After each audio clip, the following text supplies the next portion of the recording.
வாழ்க வையகம், வாழ்க வையகம், வாழ்க வளமுடன். குரு வாழ்க, குருவே துணை. மனதின் 3 நிலைகளை பற்றி சென்ற பதிவில் பார்த்திருந்தோம். அதன் தொடர்ச்சியாக மனதின் 3 நிலைகளின் செயல்திறன்கள் யாவை என்று கூறுங்களேன். வாழ்க வளமுடன். வாழ்க வளமுடன்.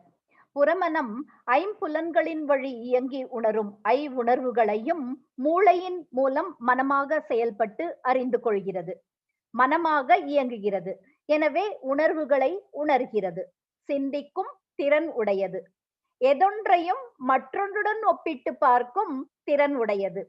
தர்க்க ரீதியாக விவாதம் செய்யக்கூடிய செயல்திறன் உடையது. எதொன்றையும் ஆராய்ந்து செயல்படும் தன்மை உடையது. சிந்தித்து முடிவெடுத்து நடவடிக்கை எடுக்கும் நுண்ணறிவுடையது. அன்னமய கோஷ நிலையில் இயங்கினாலும் புத்தி உடையது. ஊகித்தும் பிரித்துணர்ந்தும் அறியும் ஆற்றல் உடையது. நடுமனமானது அனிச்சையாக செயல்படும் திறன் உடையது. புறமனத்திற்கும் அடிமனத்திற்கும் ஒரு பாலம் போல செயல்படுகிறது. புலன்கள் தொடர்பின்றி தன் உள்ளத்தில் உள்ள எண்ணங்களை செயல்படுத்தும் திறன் உடையது. எல்லாவிதமான அனுபவங்களும் மூளை செல்களில் பதிவாவதும் சமய சந்தர்ப்ப சூழ்நிலைகளுக்கு ஏற்பவும் பதிவாகும் போது என்ன மன அலைச்சுழல் விரைவு இருந்ததோ அதே மன அலைச்சுழல் விரைவு கொள்ளும் போது பதிவானதை எண்ணமாக மலர்த்தி காட்டுகிறது. பதிவும் பிரதிபலிப்பும். இதைத்தான் சித்தம் என்றனர். அடிமனம் சத்வகுணமுடையது. ஜீவாத்மா கருமையம் என்றும் அழைக்கப்படுகிறது. ஆனந்தமயமானது. தெய்வத்தையும் மனிதனையும் இணைத்து காட்டும் அறிவின் பேரின்பக் களம். காந்த அலை திணிவு. பதிவுகள் அடங்கிய காந்த அலை தொகுப்பு. ஆன்மீக அறிவுடையது. மெய்ப்பொருளை உணரும் திறன் ஆற்றல் உடையது.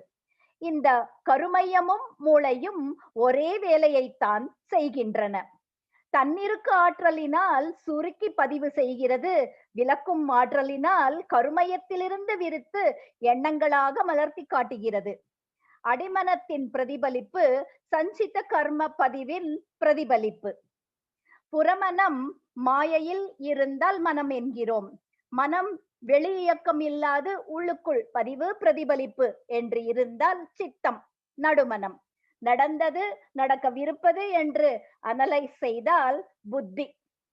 புத்தி சொல்வதை புறமனம் கேட்டால் நடைமுறைப்படுத்தினால் அலைன்மென்ட் கிடைக்கும். புறமனம், நடுமனம், அடிமனம், இறைநிலை, அறிவு. புறமனம் புத்தி சொல்வதை கேட்கவில்லை என்றால் அகங்காரம். இதையே மனசு, சித்தா, புத்தி, அகங்காரம் என்றனர். வாழ்க வளமுடன். நாளை எளிய முறை குண்டலினி யோகத்தின் சிறப்பு பற்றி பார்க்கலாம். வாழ்க வளமுடன்.